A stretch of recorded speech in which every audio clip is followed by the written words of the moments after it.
The Bishop of the Pensacola-Tallahassee Diocese celebrates Mass to open the cause of the Martyrs of La Florida missions today. Antonio Cuipa and 81 companions are now called Servants of God.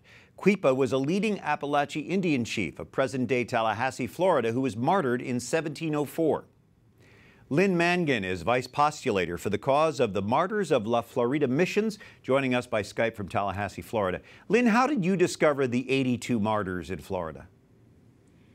Well, there's a group of families in Tallahassee who many years ago, at least 10 years ago, were trying to understand the history of a piece of land.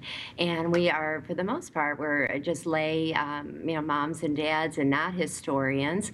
So we are quick to connect with our Catholic theologians and historians to help us to understand the story. And so since then, we've been blessed. We've prayed a lot, and we've been blessed with help from archivists and historians to dig out the history that many Catholics in this country, or most Americans, don't really know the Catholic history of our country, of La Florida, the 200-year Catholic history.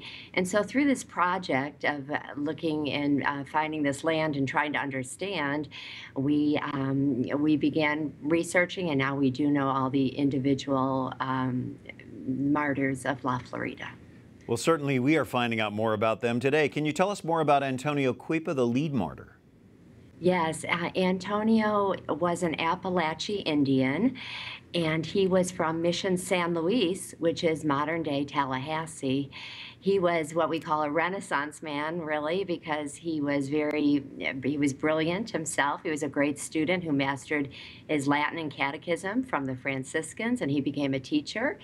He was a singer, a guitarist. He played the flute. He made from reed pipes flutes, and he became actually a missionary himself, where he would go to Native Americans, other Indians who were not Christians, and he would bring flutes as gifts to share with others. And through this process, through music, he started to share the gospel. So he would also bring a crucifix, and he would tell them, this God that you already know had a son. And then he would tell the story of the incarnation. Antonio also had a deep, beautiful devotion to Saint Joseph. He was a carpenter, and he said he wanted to be like Saint Joseph because he wanted his people to be one single holy family.